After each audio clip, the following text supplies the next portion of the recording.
Welcome to the deep dive. Today we're doing something a little different. Oh. Yeah. We're looking at an ancient Chinese military manual. Okay. But don't worry, we're not plotting any surprise attacks or anything. Right. We're cracking open The Art of War Interesting. for leadership advice from a legendary figure, Jiang Taigong. It's true. The Art of War is known for battlefield tactics, but Right. we're going to be diving into a chapter that's all about governing, Okay. like a master strategist. I like it. Yeah, think of it as a crash course in leadership Yeah. from a perspective that predates Machiavelli, Wow. Okay, so saying centuries. So we've got King Wen, a ruler in ancient China. Mm-hmm. He's sitting down with Taigong, and he's basically like, how do I effectively run this whole kingdom thing? Right. And Taigong lays out some principles He does. that honestly feel really relevant even today. Absolutely. Okay. One of the first things he talks about is relationships. Specifically, he says, do not neglect your kin. Do not slacken with your people.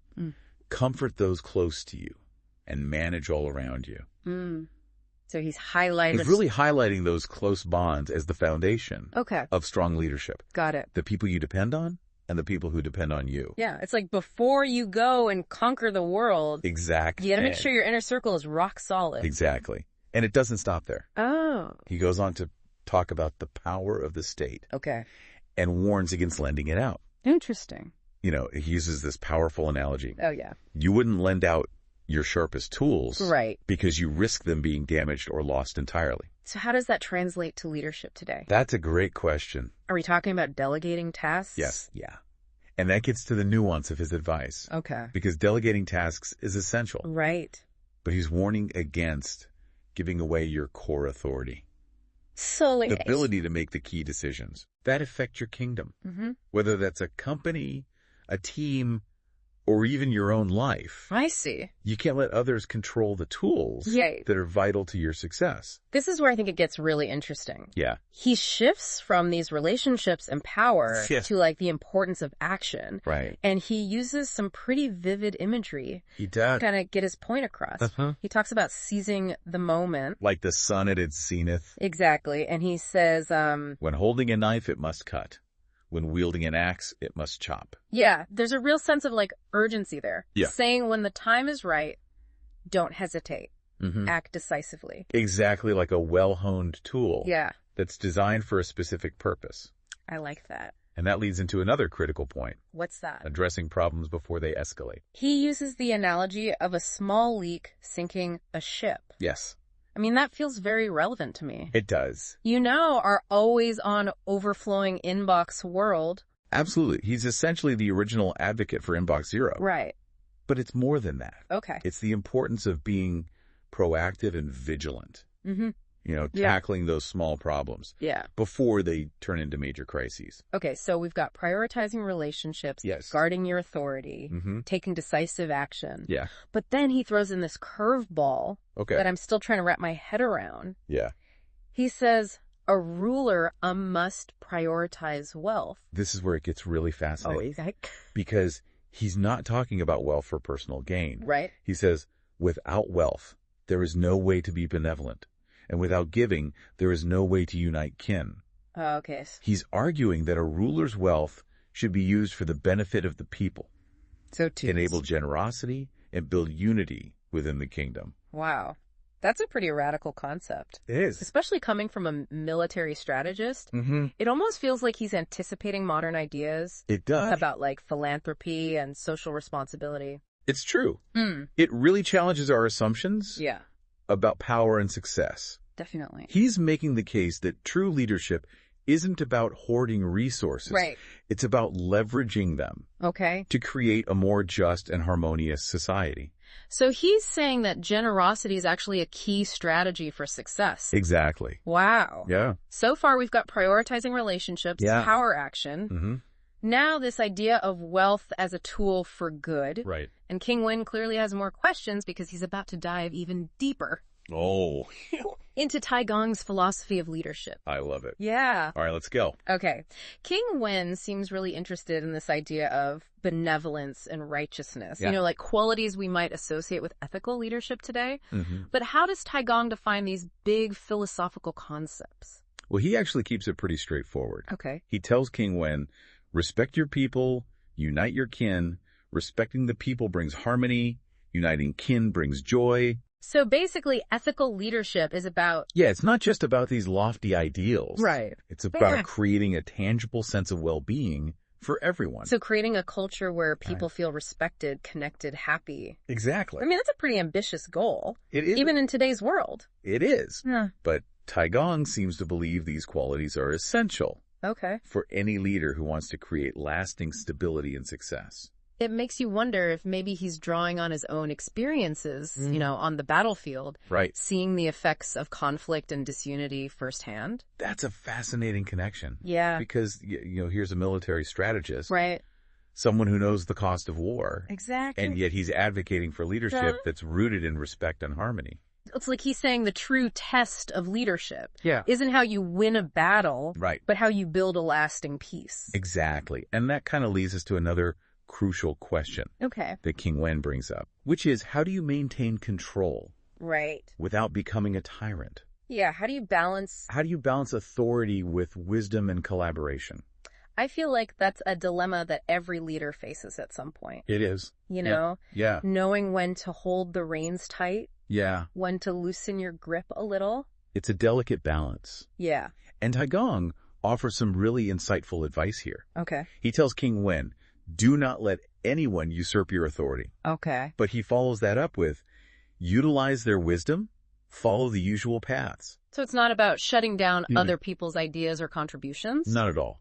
He's advocating for a more nuanced approach. Okay. Where you maintain your position as the decision maker. Right. But you're still leveraging the expertise and insights of those around you. Reminds me of that saying, none of us is as smart as all of us. Exactly. Even the most brilliant leaders need to be open to collaboration. Absolutely. Mm-hmm. And he gets even more specific. Oh. He advises, to those who comply, delegate with virtue. To those who resist, cut off with force. Okay, so there's a little bit of the carrot and stick approach here. Yeah, it is. But with an emphasis on... leading with virtue. Yeah. And being decisive when necessary. So being both compassionate and firm. Precisely. Recognizing that true leadership requires both. Yeah. And this brings us to his final piece of advice in this chapter. Okay. Which is all about the power of respect. It seems like respect is a recurring theme for Taigong. It is. How does he tie that into this idea of leadership and authority? He says, respect without doubt, and the world will be harmonious and submissive. So he's saying that respect. Yeah, when it's given sincerely and consistently. Right. It has this really powerful influence on others. But he's not saying to be a pushover. No. Right. It's about finding that balance between showing respect for those you lead, but also being willing to stand your ground when necessary. Got it. He believes that this combination, of respect and firmness is what fosters harmony and encourages people to follow your lead willingly. It's almost like he's saying that respect can be more powerful than fear or force. It's a really thought-provoking concept. It is. Especially when you think about the historical context. Right. We tend to think of ancient rulers as being quite authoritarian. Yeah. But he's presenting this more nuanced view of leadership. I see. One that emphasizes the importance of respect, collaboration, even generosity. Wow.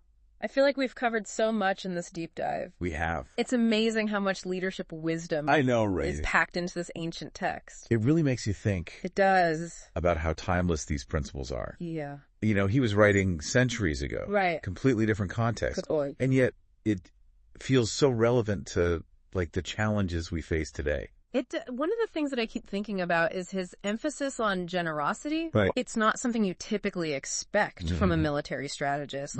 He says a ruler must prioritize wealth. Right. But not for their own gain. Exactly. Yeah. He argues that without wealth, there's no way to be benevolent. Okay. No way to unite your people through acts of generosity. It's like challenging our modern ideas of success. Absolutely. Which are all about individual achievement and, material wealth. It's like he's saying true power lies in using your resources to uplift others. Yeah. And create a more just and harmonious society. And it's not just about these grand gestures of philanthropy either. No, it's about cultivating this mindset of generosity in all aspects of your leadership. So whether you're sharing credit with your team, mentoring a colleague, or using your influence to advocate for something you believe in. Exactly. Those acts of generosity. Yeah, that build trust and create a stronger, more cohesive community.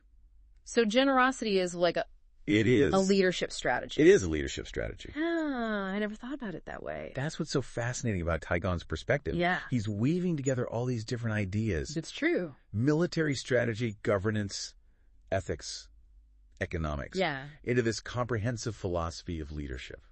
It's definitely given me a lot to think about. What about you? Oh, man.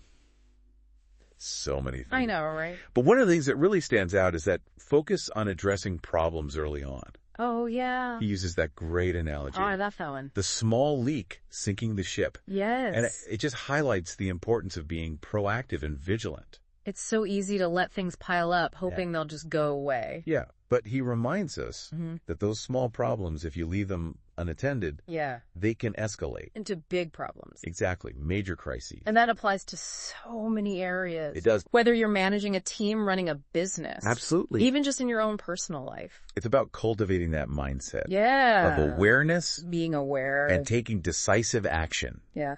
Before. Yes. Before. Those small cracks become major fault lines. Exactly. Well, I think we've unearthed some serious leadership gold from this ancient text. I agree. Any final words of wisdom? You know, I think Taigong's teachings remind us that leadership is a journey, not a destination. It's about constantly learning, adapting, challenging ourselves to be more effective and more ethical leaders. That's good. So as you navigate your own unique challenges, remember to be bold, be decisive. Be generous. Yes, be generous. Okay. And above all, never stop learning. Well, we'd love to hear from you what resonated with you. Yes. From this deep dive into the art of war. What ancient wisdom are you taking with you? Share your thoughts on social media. Yes, keep the conversation going. Until next time, happy strategizing.